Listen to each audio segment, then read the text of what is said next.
Nginibingelele nonke ababukeli beBlaqlife TV, ngiphinde nginamukele kwesinye isiqephu sethu la sithi khona sikhipha izimfihlo. Igama lami nginguStufuza Dlangamandla Zulu, umngwenyankomo usavukazi Mvuleni, intokazi ezalwa Mamkhize. Today ngihle nobhuti ozosichazela abanzi ukuthi uxakwe yini empilweni yakhe nasenhlizweni yakhe njengoba ezivakashela la ekhaya namhlanje. Sawubona. Sawubona njani sisi? Ngiyaphila kanjani? Ngiyaphila nami. Hlala nje relax. Cela ungitshela-ke ukuthi ubekwa yini la ekhaya namhlanje? Sisi wami namhlanje ngize la ekhaya ngoba kunemfihlo ebengifisa ukuthi ngidlulise. Kwenzakalani? Kusho ukuthi nje kahle kahle nje mengachaza mina kahle kahle ngishadile. Kusho ukuthi nje phambilini bengiba sebudlelwane nabantu abahlukene ngizama sithola nabo umntwana. Ngisho nangebhadi engenzeke. Kusho ukuthi nje sengizame kaningi impela omunye wazangicebisa ngokuthi kufanele ngize ngihambe ngiyobona udokotela ngeke ngiyozwe ukuthi kahle kahle ngabe inkinga yini. Uzame kaningi ungakashadi. Ngingakashadi. Oh yes. Hayi nangempela futhi ngaya kodokotela odokotela bafike bangitshela bathi hayi engathi inkinga ingakumina anginayo nhlobo izalo. Yeah. Okay. So usho ukuthi ke ngokuhamba kwesikhathi ke ekhambe kwahamba ngaze ngagcina sengithola umuntu ngoba sengishadile nje manje engishade naye engihleli naye kwami. So usho ukuthi njoba nje vele kahle kahle inkinga kumina ngenaba abantwana lo muntu lo bekwenzeka ukuthi akhulelwe. Akhulelwe ingane nje abone khona ingane esihlala naye eyodwa ayikhulelwe. Kusho ukuthi ngokuthi ke nami vele ngoba nginangana ngase ngithi hayi asihlale asiphile naye nale ngane. Umakoti wakho ke manje. Umakoti wami engishade naye. Oh okay. Wakhulelwa. Wakhulelwe So manje ingxaki la isikhona manje sekutheni usephinde futhi wakhulelwe kwesibili. Of which kuyangimangaza ukuthi ukhulelwe kanjani ekubeni mina ngingenanzalo.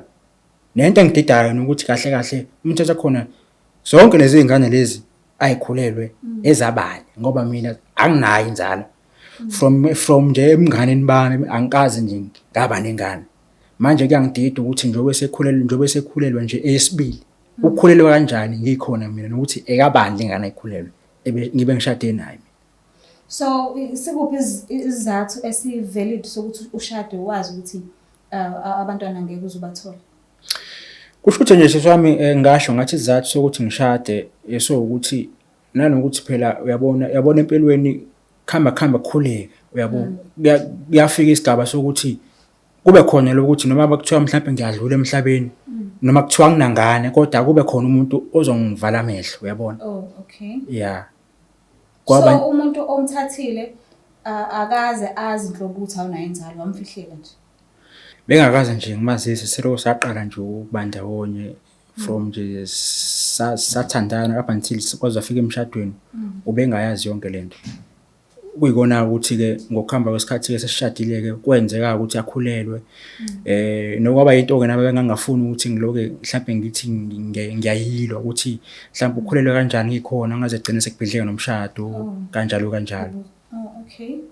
So yena ke engakashadi nawe unabo abantwana? Cha.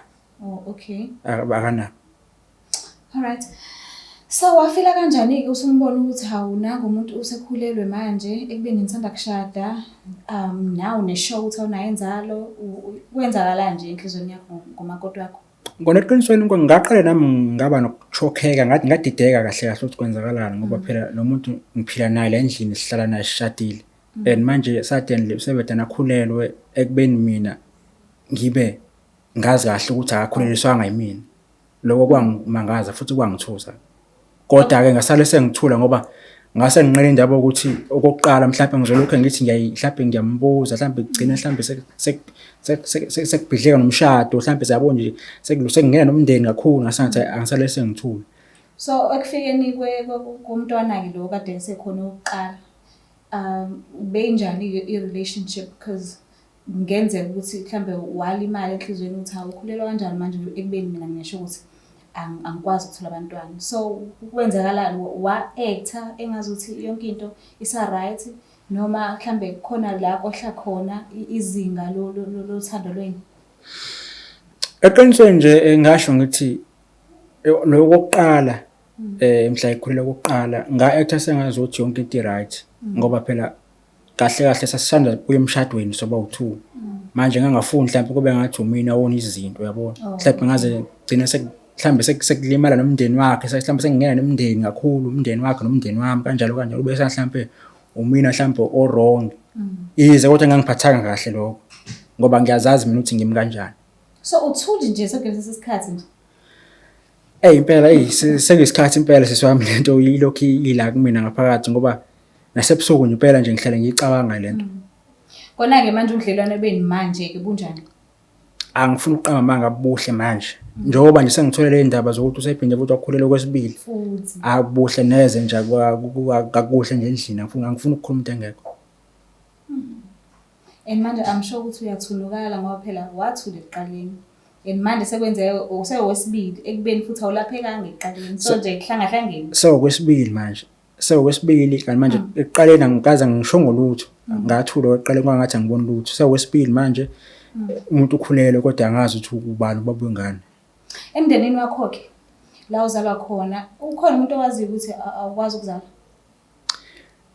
Cha emndenini wami akekho owazi ukuthi anginanzalo bekuyinto nje ebekumina ngaphakathi nje akekho umuntu owazi ukuthi anginanzalo bekwazi mina kuphela sonke lesikhathi.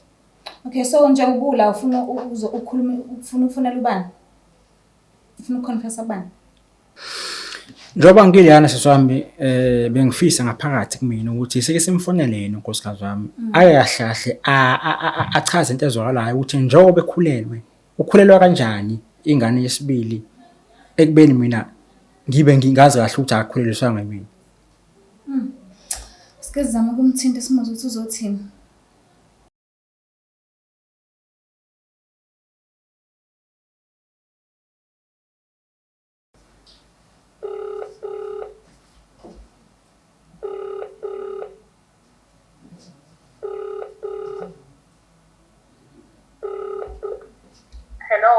Sawubona mama unjani?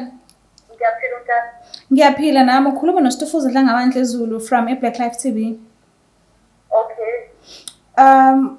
Igama lohlelo okulona lithi sikhipha izimfihlo. So today ngivakashelwe umnyeni wakho. Uthi khona into emgqilazayo emoyeni so ngicela ukuthi umlalelisise.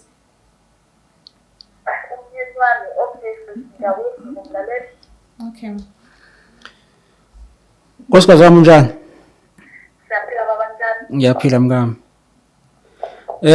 Hayi namhlanje ngivakashele la ohlelweni station iBlaqlife TV ohlelweni esikhipha izimfihlo. Kusho ukuthi nje nkosikazi wami kusho ukuthi nje kusempeleni okungilethe lapha bekuthi nje ngifisa nje ukuthi ke ngithi ukubhala nje sekancane ke ngithi ukuthola ngokuqhubekayo ekhaya lethu uyazi ukuthi vele kahle kahle sesinesikhathi sithandana and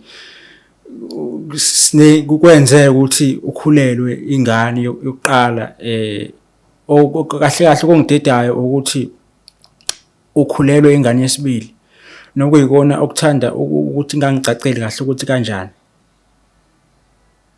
Hayibo baba ingane ezakho nje yindaba ukhabucacela ezakho kanti ingane yokuqala eyakho usihle ingane yakho usibona kathixo ingane yakho nayo yini sidalo baba mina understand.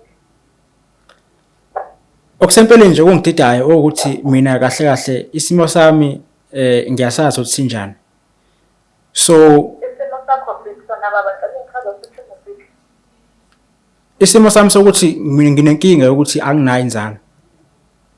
Vele nje kwasekuqaleni nje even from kuma-pastor kubantu esengithane nabo ngokudlule bengivele nginaleyo nkinga. Manje ngiyamangala ngiyaxakeka ukuthi wena uyithwele ekubeni mina ngazi kahle ukuthi angikaze ngize ngimithise from the start. Okay baba ngiyakuzwa baba ngicela ukuthi uchaze nje yonke into baba. Yeah. Mina nawe sithadile ingane besingayifuni. Yeah. Indaba yakho yokuthi inzalo awunayo kahle kahle ngagcina nami ngiyazi indaba yakho. Ha. Kodwa-ke kwase kuyabonakala ukuthi kusukela umuzi ubhongo kwase uma nezala ehlala naphansi ehlala naphansi nomfowenu ukuthi uzomfowenu ongenelelayo abilekelele akhulelise ukuthi umndeni uzoqhubela phambili. Ha. Hey. Okusho ukuthi kukhulu okwenzeka la mina ngingazi. Baba ngiyazi ukuthi lento iyaphoxa ngiyacela ukuthi umoya ngiyazi baba ukuthi lento iyacasula ngiyazi. Kodwa baba manje uma sekuyiwa kanjena kuma-TV mina bengingayazi lento ukuthi izobe igcine isiyithola kanjena sesithi into esihlala phansi siyikhulume senzele umndeni kahle kahle kwenzeka kanje indaba yengane. Baba ngiyacela ukuthi umoya ngiyacela abantu wami ngiyacela. Ha. Ungayiphathi lento ngiyacela abantu wami ngiyacela ukuthi lento siyithole kanjena ngiyacela kakhulu bengingayona inhloso yami. Bekuyini inhloso yakho? Baba ngiyacela singabe sisaya lapho ngiyacela baba ngiyacela ngiyazi ukuthi ngimoshe kakhulu ngimoshile. Ngiyacela ukubuza ma uthe umamezala wahlala phansi wakhulumisana nawe? Yebo umamezala wakhulumisana nami. Naye uma ngimbuza ukuthi lento wayizwa ngubani undodana yini owamtshela uthi sikuzokha angelwa ngondodana ngaxoxelwa umuntu ake abasebenzayo ebumelwaneni naye. Before wena? Before mina bese bethandana isikhathi eside naye. Waze waba ukuthi umamezala uyaxoxa ukuthi hawu sesithandana iminyaka emidala iy'ngane zethu. Waseke kuyima eyamtshela untombazane lokuthi hayi kahle kahle umfana inzalo iyona anginayo. Sengiyakubelela nami ukuthi kahle ingane yakhe inzalo ayinayo.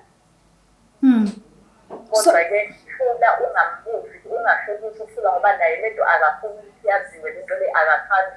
Akakucelanga nje kuya kodokotela ngoba akathandi lento yaziwe. Umamezala mangase simbuze yena le ndaba angayivuma? Ngiyacabanga ukuthi ngayivuma manje isengithethwe yithanda liphithene umyeni wami awemade sami waphela umshado wami unkulu wami waphela umendo wami. Hhayi-ke mama mawuthi angayivuma umamezala ngiyacela usivumele ukuthi simfake naye kule call le. Umendo wami waphela Jehova hawu nkulunkulu wami. Awunankinga ukuthi singamfaka umama wakho kule call le? Sizomfaka unankinga. Ngiyacela mama ungibambele kancane nje ngicela inamba yakhulu la mase sokhona ukuthi sim-add kahle ngoba uthe wena wakuhlalisa phansi uyayazi le ndaba so sifuna ukwazi ukuthi angayivuma yini. Okay.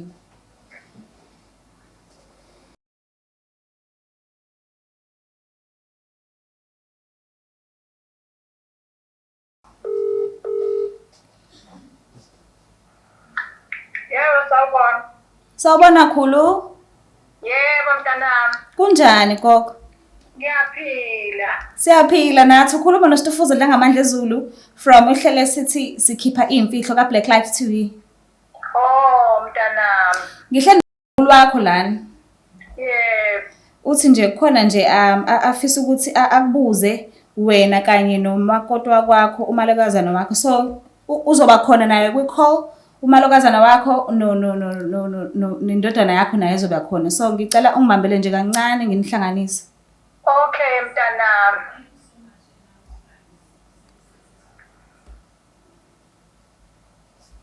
Sanman. Yebo mntanami. Oh hayi ngiyajabula ngazi ukuthi call yami ihamba kahle ngithi nginiqoqile nobabili. Yebo. Wekhulu. Yebo ngane yami. Umalokazana wakho uthi khona udaba owamhlalisa phansi ngalo maqondana nendodana yakho esimeni sabazukulu. Ungathi uyalikhumbula kancane lolo daba khona? Mntanami ngiyalikhumbula impela. Oh okay. So undodana wakho uzivakashele kulolu hlelo. Uyadinga ukwazi ukuthi hawu uyabona manje umalokazana okumakoti wakhe ukuthi usekhulelwe futhi okwesibili. So mesethi uyamfonela kuqala uyachaza umalokazana wakwakho ukuthi lento yonke le izifika la kulesi sigaba lesi unesandla. So bese sithi cela usichazele ukuthi ngabe wahlalisana naye phansi wakhuluma wathini naye. Mntanami ngiyakuzwa kodwa-ke indaba ezibucayi phela lezi indaba zomndeni. Edinga ukuthi kusihlale phansi mase umndeni sikhulumisane njengomndeni. Kodwa-ke ayikho phela into engizoyisho-ke uma uthi ulapho kufanele ngikhulume. Yes, siyacela nje ukhulu usichazele. Ngani yami, thina ngosiko lwethu lesiZulu, umuzi awubukwa ukuthi uwe. Ngokwazi ukuthi ingane yami le elapha ayizali, ngangizwe ngomunye umakoti owayethandana naye ngesikhathi esiphambilini. Lo ngimbuza ukuthi awusikhona nini namakoti? Athi umakoti, hayi indaba ingundodana wakho. Hayi utheke masegano wakhe, ngabona ukuthi ngeke phela ngibukele umuzi uwa ngibe ngikhona ngimdala. Ngase ngithatha umfowabo nomakoti ngabahlalisa phansi. Ngase ngiyamtshela umfowabo ukuthi mfana wami, bamba umuzi kamfowethu kwenzela ukuthi umakoti angachitheki phela kuleli khaya. Waseke umfowabo-ke sengithi-ke akavakashele umakoti ngasese kamelweni kuze kuphumele abantwana. Ukulalela undodana wakho ukhulu. Kwaba kanjalo-ke nje naye undodana wami ngiyaxolisa impela ukuthi kwenzeke ngale ndlela okwenzeka ngayo, kodwa bengithi ngixoxa ikhaya ngingafuni ukuthi alahlekelwe umalukazana. Yingakho ngenza ngale ndlela engenza ngayo. Lezi ngane njengoba zikhona nje kuleli khaya zihlabiza isibongo sihlala ekhaya esifanayo. Kungabe kukhona ofisa ukubuza kukhulu? Khona phela, khona. Ungabuza. Sawubona ma. Yebo ndodana. Yazi ma kahle kahle angitholi kahle, ngididekile nje, ngilahlekile ngiphelile. Kwenzeka kanjani ma ukuthi uvumele umfowethu omncane ukuthi ezenzele umathanda kunkosikazi wami emzini wami ekubeni kuyimini inkosana? Yenza kanjani into enjalo ma? Ngiyakuzwa mfana wami, kodwa-ke uzobiza ukuthi wehlise umoya ngoba lento lebengiyenza ibivele yenziwa nakudala. Umfowabo ube ubamba umuzi kamfowabo, umfowabo uma ukuthi akanayo inzalo. Aqali ngawe mntanami, lento lebengiyenza ibiyenziwa nasemandulo, okhokho bethu ibivele ikhona. Hayi ukuthi mina ngangimkhwese ekhanda lakho kuphela, ngangifuna umuzi wakho ume njengoba namanje usamile nje. Wema yena nganyaza lento nawe sayikhuluma lento ukuthi mama inokwenzekani uma baba wami eseyifuna lento yakubula nesibuza lokhu mama kunjani namhlanje njengoba sehambile nje waya kuma-TV ngizothini lalela makoti, lalela makoti, ngicela nje uyiyekele kumina njengoba mina nguma wakho, kuyimina engidala, iyekele kumina, ngizokhuluma nondodana. Imina ngizokhuluma nondodana wami. Mina ngangeke ngize ngibuke umuzi wami uchitheke. Ngeke ezekulahle mntanami. Yazi ukuthini ma? Wema, uyazi ukuthini? Iyodwa kuphela into engiyicelayo njengamanje. Into engiyicelayo ngicela ukuthi ekhaya umndeni wonke soqoqe sibe ne-meeting ngoba kuningi engakutholi kahle la. Engathi ngishaya ngefe ephindiwe la. Ngicela uqoqa umndeni mawubize bonke nabasemndenini bonke nomalume nabanye lento isike sidingide kahle ngoba ngithanda ungathuli kahle, ngilahlekile, ngididekile nje, ngiphathekile kahle ngaludaba. Ngicela uhlela umhlangano ma. Ayikho-ke inkinga ndodana, ayikho inkinga. Ngizohlanganisa Ngiyacela nje. Sizobeka usuku la sizohlangana khona sikhulume le ndaba ukuthi yenzeka kanjani ukuze nawe uneliseke. Ngicela nje futhi thina sasingeke sibukele umakoti ephumela ekhaya Wema. umfowenu ebekhona ebengakwazi ukubambela umakoti. Wema, lalela. Ngicela nje lento kusasa lokusayo futhi ngingabe sapholisa amaseko. Ngicela lento yenzeke ngokuphazima ngaso kusasa lokusayo. Ngicela umndeni uhlangane wonke lento ikhulunywe ngoba angiphathekile neze kahle. La ekhaya mina ngenziwa nje unodoli. Ngikhona kuyimini inkosana. Ngeke lento ngicela kusasa lokusayo, ngicela umndeni uhlangane wonke. Ayikho inkinga ngane yami, kulungile kuzokwenzeka nje kanjalo. Ngiyacela nje. Kodwa mina angibonye kodwa mina ukuthi ngizokwazi ukuphumelela lapho mama ngoba manje lento sayikhuluma nawe kento iyofaka enkingeni ngikhuluma mama wathi ngeke ngizombheka kanjani ubeka umisa sifakhe ngidubula engisayithanda ngokuthi ngeke kuze kwenzeke konke lokho ngeke kuze kwenzeke ngiyamazi uzalwa yimina walala kwesami isisu ngiyazi ukuthi ngizomgoba kanjani wena makoti ngidinga ukuthi ube khona kulo mhlangano wakusasa ngizobukele ubani inkingathi yokuthi ngizobukele ubani ngiyabe ngiqambela abangasonke wena okwakho njengamanje ukuthi uthule imina engizokhuluma njengoba kuyimina engayiqala ekuqaleni lento izophethwa yimina futhi uyabezwa makoti. Bantu abadala. Yebo ngane yami. Ngiyaxolisa ukungena zomndeni, ngiyazi ukuthi anginayo imvumo kodwa okwanamhlanje nginikezwe ubhuti obesivakashelile namhlanje ohlelweni. So ngiyacela ukuvala le call le, ngiyabonga kakhulu ithuba lokuthi ninginikeze lona sikwazi ukuthi sikhulumisane sonke. Ngiyabonga ukuthi nithathile i-call yami, ngiyabonga kakhulu isikhathi senu. Siyabonga mntanami nathi. Ngiyabonga nami. Ngiyacela bese ungayifaki enhlizweni ngiyacela. Kwaze kwanzima. So, uzizwa kanjani-ke manje? Sewazi ukuthi kahle kahle kuyenzakalani yonke nje lento izifika ekuthenini sila namhlanje. Sisifama ngifuna ukukhohlisa ngizizwa sengazi ukuthi ngisilime esiphindaphindiwe. Okusho ukuthi sonke lesikhathi mina ngilokho nje ngithule kanti abantu bayazi bona ukuthi kwenzakalani ngeqiniso. Ngibhlungu nje kakhulu.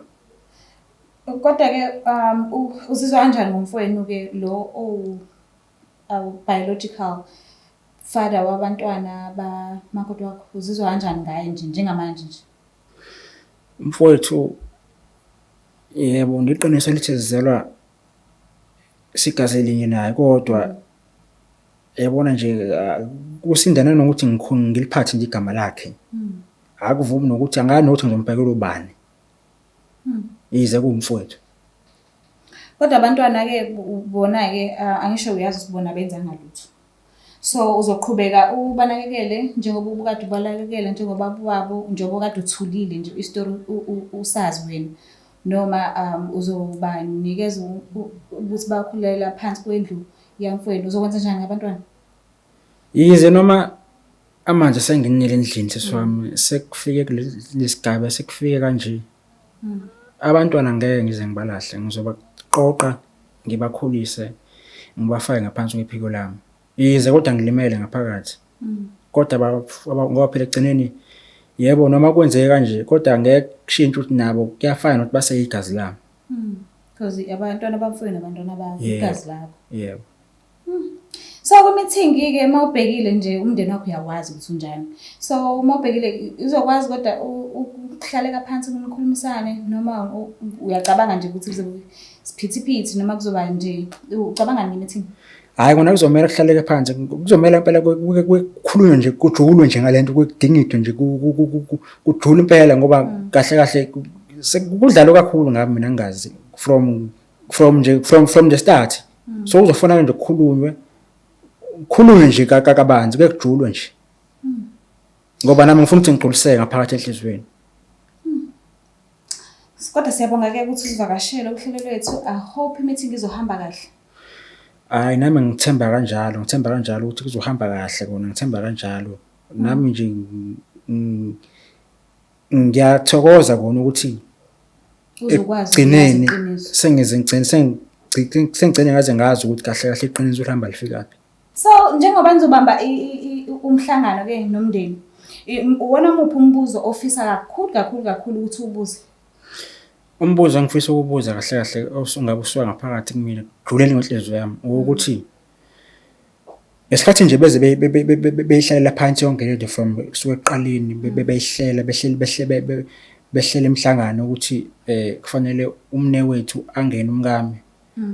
Kungani mina bengazange baze bangibize noma bengazange baze bangibuze ukuthi mina ngizizwa kanjani, ngabe ngingathanda yini ukuthi kwenzeke lo daba okanye mhlambe bengivele ngithandela mina ukuthi ngiphile nje ngabe nazi ingane for impilo yami yonke.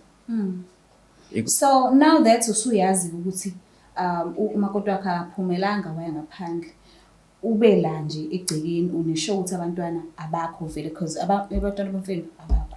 So ukuphatha kanjani ukuthi akaphumanga waya ngaphandle ula egcekeni? Siswami, as much as isiko vele silazi ukuthi liyaye lihambe kanjani noma liyaye lihambe lifike phi, kodwa for the fact ukuthi ulalele naye still akungiphathi kahle lokho. Ngoba egcineni balalile khona kunjalo, uyabona. So umfowenu-ke uhlala la egcekeni noma ushadelwe waphuma mhlambe nomakoti wakhe, isithini isitori sakhe? Mina kahle ngihlala kwami, sengaphuma ngihlala nje emzini wami. Wamshiya ekhaya? Ngamshiya ekhaya yena. Njengoba ngishadile nje sishada vele ngoba sihlala emzini wethu. Angihlosile ukuthi ngifake imicabango eminingi engasekuhlukumeza, but shuthi umakoti wakho abesuka eya ekhaya la uzalwa khona noma mhlambe abeza ubhuti wakho beya kwakho. Ngiyaxolisa ukubuza zonke lezi zinto, but uma ubhekile ubejwayele kangakanani ubhuti wakho ukuthi afike kwakho? Noma mhlawumbe umakoti wakho ubejwayele ukuya kini?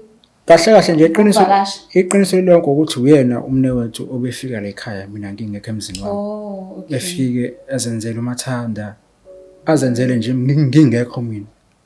And wena relax ngoba nakuphela umfowenu. Ngoba phela ngithi wawona umfowethu uze kwami anginankinga. Kanti namanje naku siyofika abone kungcono ufana ngene esibayeni sami. Okay, ngicela ukukhipha ezicathulweni zakho njengamanje. Ngicela ukufaka ezicathulweni zabhuti wakho ke. Asithi wena uyena. Uma ngabe umama wakho okuzalayo ebuye eza kuwena ethi ngicela usize umfowenu, bongenzani? Bongamsiza?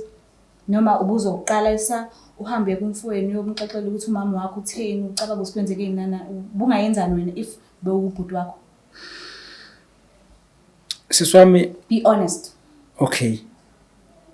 For the sake of ukuthi kube khona uzwano nobumane emndenini, nanokuthi sina njoba sizalwa ndawonye, into bengayenza mina bengaqala kuyena umnewethu. Lo daba ke ngiqale ngolidingida naye. Ke ngizwe naye mhlawumbe ukuthi yena mhlawumbe umbono wakhe uthini lo daba, ubona kanjani yena uthini, then ukuthi ngivesane ngigijime sengiyongena esibayeni sakhe ngingamtshelanga. Sokuvala uhlelo. Angeke ngizobonga nje kuphela ngiyagoqa bazongihlafuna. Alright, so lento le igqilaza kangakanani ke emoyeni? Usaqalisa ke manje nisanda qeda ukushada, then uyambona umakoti boom sekhulelwe, kuyaba futhi jiji. Ngokuzazi kwakho wena self uyayidinga i-counseling noma cha? Yabona nganyakwethu angifuna ukukhohlisa, ngiyadinga kakhulu ngoba yabona nje ngilimele nje kakhulu. Kakhulu. Angisho yazi usulelo uhlelo lelo siyabhukhela, ayikho imali oyikhokhayo, so singakubhukhela i-counseling. Ngathokoza kakhulu. Alright, nakulungile ke. Niyazibonela ke lapho nani babukela emakhaya ukuthi mawuthulile nento awusizakala, kodwa mawukhona ukuthi uyikhiphe esifubeni uyazi uyithole impendulo eziningi osuke uyifisa. So ngiyacela ukuthi nawe mekhona something ekugqilazayo emoyeni, ngiyacela ukuthi ucontacte thina kuleyo number leyo uyibona lapha escreenini. Ungakhohlwa ukuthi usubscribe, ulike, ngiyacela futhi mawusabukela le show le, cela ungayiskiphi ad please. Ngiyathanda kakhulu. Bye bye.